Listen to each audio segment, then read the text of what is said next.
Antonio. This is Rob for the MetalWorks, and we are finally here after much ado at the second annual Rob's MetalWorks Showcase here in San Antonio. And it brings me great pleasure to welcome a group of fellas who really doesn't need any introduction in these parts, but I'm going to do it anyway. I have Mr. Rick Kolaluka, Ron Jazarmbik, Jason McMaster, and Doug Keyser, collectively known as Watchtower. How are you guys doing today?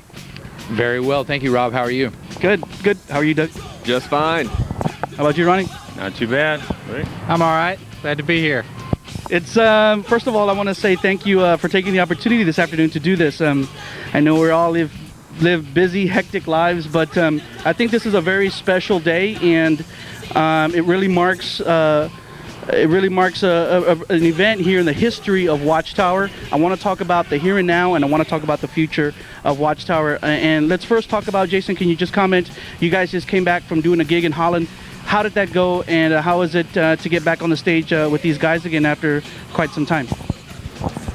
Well, I have to go back just a little bit. We played 4 years ago in 2000 at the Bang Your Head Festival, Balingen, Germany, with the Scorpions and Udo Dirkschneider and Crocus and Exciter and Virgin Steel and Saxon. It was great, and Schmier from Destruction announced us, and it was really a great reunion all the way around, and it had been 13 years since we had played together since then. So it's been great for all of us to get back together and just play the material, you know. And as far as a few weeks ago, we played early April in Amstelveen, Holland, which is like 10 minutes from Amsterdam.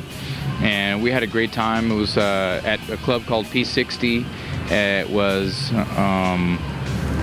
holds about, I think, about 700 people, and I think we had about 500 or 600 people there, and mainly drunk Hollanders, you know, screaming for old Watchtower material, and they got it, and it was fantastic. We got great reviews, and like I said, it had been 4 years since we had played together.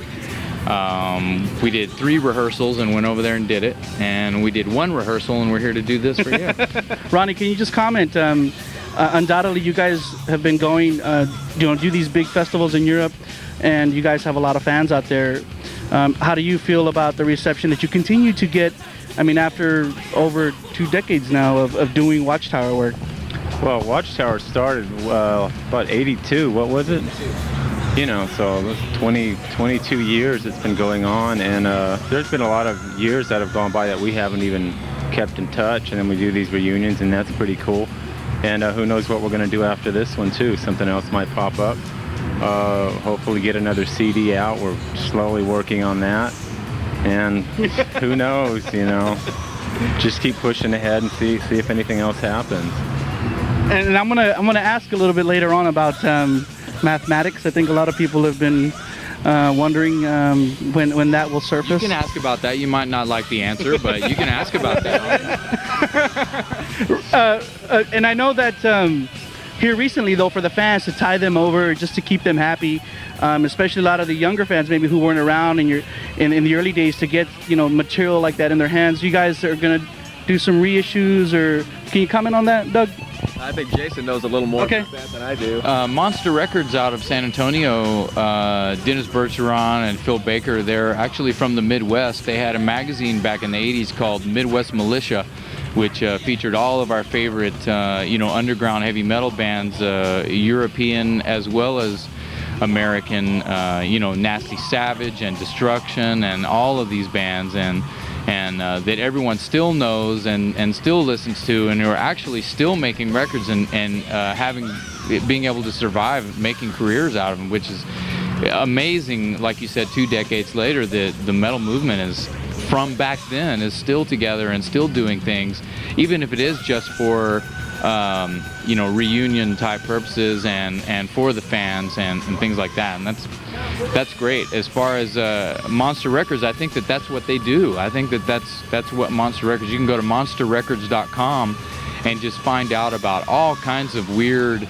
underground rock bands and metal bands and progressive metal, progressive rock stuff that those guys have been putting out for a while now. And I think that they actually set up shop here in San Antonio just because of the metal thing that's been going on here for so long. Right. And anyway, they a few years ago they started contacting me about, hey, what about those old unreleased Watchtower demos? And hey, what about those old recordings you guys did at the Boss in San Antonio, Bob O'Neill Sound Recording Studios, which was home of Rainforest Records, which released San Antonio Slayer's Go for the Throat, and before that, Prepare to Die. Ron Jarzombek over here played on Go for the Throat, and Art Virial was in a band called Carrion after that, played guitar on Prepare to Die. And he started asking about, anyway, just all this history, all this cool stuff, and I said, well, yeah, I mean, that stuff's floating around, and I got some stuff together, and I sent it to him, and he put out Demonstrations in Chaos, which it will be available tonight at the show, actually, and is still available at monsterrecords.com and is sold very, very well. He will be reissuing the first Watchtower record, Energetic Disassembly, which we're looking forward to that. And I think it'll be basically the same artwork and in its original state. It did come out on CD in '93 in Germany, but now there will finally be a band endorsed domestic version of the record on CD, and they'll be able to get it for a good price. And you can get all this stuff coming up from monsterrecords.com. And you'd prefer to release it as a straight reissue, not remaster it or anything like that? There's not really a whole lot you can do to those recordings, man. Analog recordings or something like that? Bad to begin with. There's not much that we can do to fix it up at this point, but I think we did a little bit of remastering last time, and it didn't add anything, so. Well, let's talk about tonight.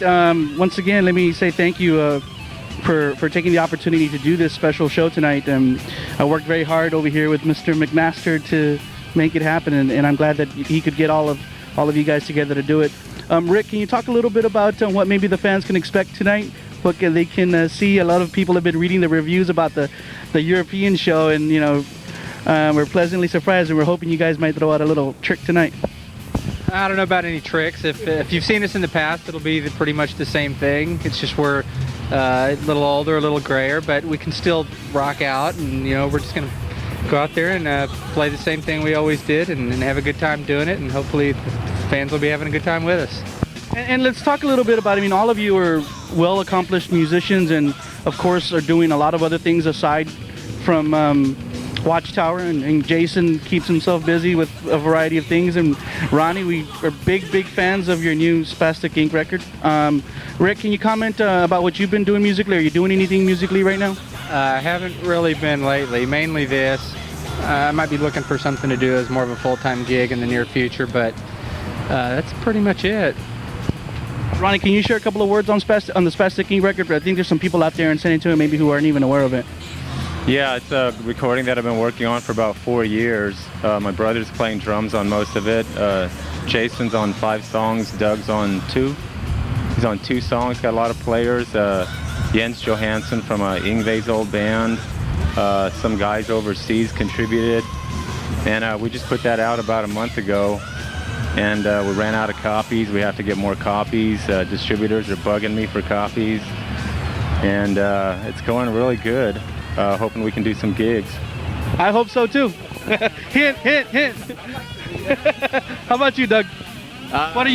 Musically, what else are you keeping yourself busy with at this time? I know you're a full-time family man and keeping yourself busy with your family, but what else are you doing on the side? Well, for many years I was in a band called Retarded Elf that released something in Japan. We did another regional release here. Rick was the drummer. Rick actually played drums for us for the last few years, and over the last 2 or 3 years we've kind of slacked off a little bit, and we're just now kind of talking to each other again about picking it back up. So between that and Watchtower and the occasional Spastic Ink recording, I keep about as busy as I want to be. So that's good, man. Let's finally talk about mathematics. And Jason, when I had you in front of the camera for Watchtower was back in 2000 on the parking lot of Medieval Nights, and you said, "Rob, mathematics is coming," and I'm still waiting. Yeah. I didn't. Yes, I got it on tape. Roll tape. I want to see it. I'll pull it out sometime in the future. But talk a little bit about mathematics. How far along are you guys with it? And maybe can you realistically tell people out there, because they really want to know, when is it going to surface? If you can even say that. I can't even say when it's going to surface. I think Ron said it best when we just have to keep kind of working towards that goal, and you know, there's a lot of things that keep us preoccupied. You know, there's not really a priority factor involved, which is too bad for the fans, and hopefully they'll understand why, with all the different crazy sporadic you know, projects that are going on within members of Watchtower. You know, two of us are pretty much full-time musicians, and it kind of changes things that way. And Doug is kind of left alone sometimes in writing the lyrics and things like that. So we kind of need to pull our heads together on a few different things, and me and Ron might get in and help Doug write some lyrics and get some more tunes together. And I think we're gonna pick like 8 of the best songs that have been written over the past 15 years and put them together and okay, sorry, it was 14 years, and call it mathematics, and we'll see what happens when the bulldozer starts up. You'll hear it. It seems like as the new millennium is starting to get rolling, that there seems to be a heavy resurgence of heavy music again. Would you agree with that, Ron? What, like Darkness? No, I mean just you know, like you know, just like metal music. There's too much rap. That's all I can say.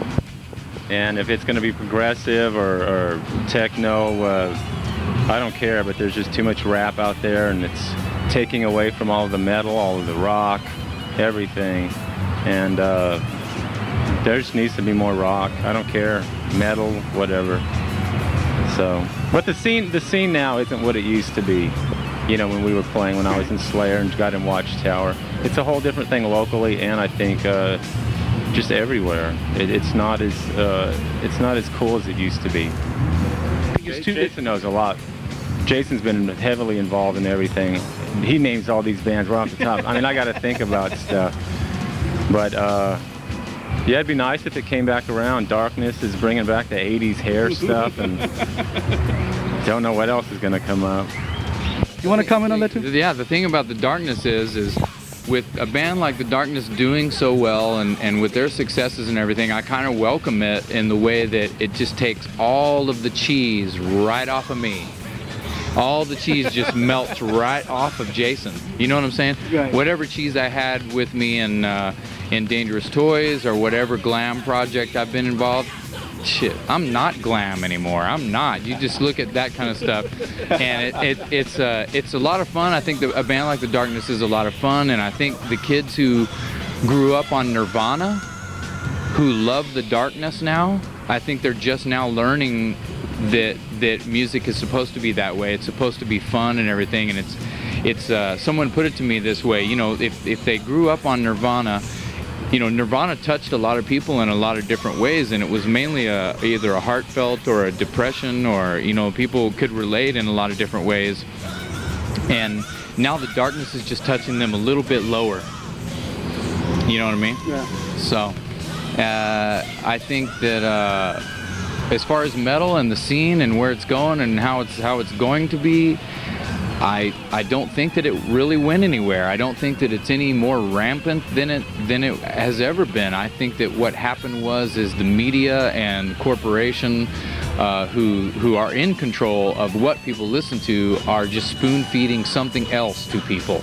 And it used to be, you know, Bon Jovi, Poison was big on MTV, and then it was, you know, Pearl Jam and Nirvana and something else, and Alice in Chains or whatever, what have you, and now it's the Darkness and Disturbed.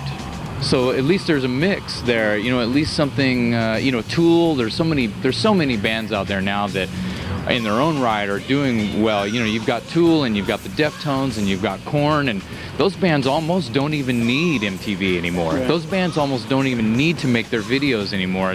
It's not so much an art form to sell records or to be this, you know, bigger than your music by making a video that has all this crazy groundbreaking art in it, like the Tool videos, right, and stuff like that. So that's great for those bands. You know what I mean? And a lot of those bands have almost reinvented themselves and the style as we go along. And you know, they're our age. You know, so it really doesn't matter what age you are anymore. I think the record labels are not quite done. I think the record labels, the majors, are still signing the you know, 18 to 21-year-old you know, young kids who aren't really masters of their instrument or anything, but they shop at Hot Topic so they look the part and they buy hair dye and get the cool haircuts. And that's what is selling records right now, is looking cool and shopping at Hot Topic. And that's crap to me. That's not so much where the talent is, because you know, it's all cookie cutter. Everybody wants to be spoon-fed cookie cutter crap, and that's why all the bands on alternative radio sound the same. What is alternative now? The alternative now is the darkness, and who wants that? I don't want that. I mean, I can appreciate what the darkness is doing, but only because of what I said. It takes all the cheese off of me, and hey man, if people are ready to have fun with a band like that, that's great. And it's great for bands like, you know, my projects, Broken Teeth, whatever. It's great for bands like Watchtower, because it's completely just, where's that coming from? No one saw that coming, and that's kind of a good sign. That to me means that rock and roll and metal and all that, whatever you want to call it, has not gone anywhere. The fans are still there. You just have to keep it fresh. And let's go ahead and end out, and I'd like for each of you just to say any last words that you have for people out there in San Antonio, maybe anything that you'd like to share. Well, if this is going to air before the show, get your ass out here and rock with us, old man. What you want? Everybody come out. Hopefully there'll be other things happening with the band. Look for other projects by all of us. You never know. For those of you in San Antonio, it used to be the Alamo. Long live the Cameo. Yeah, that's what I'm talking about. We grew up playing gigs at the Cameo and La Villa Fontana. Oh man, those were the good old days, and we're glad to be back. I want to see as many satanic Hispanics in the crowd tonight as possible.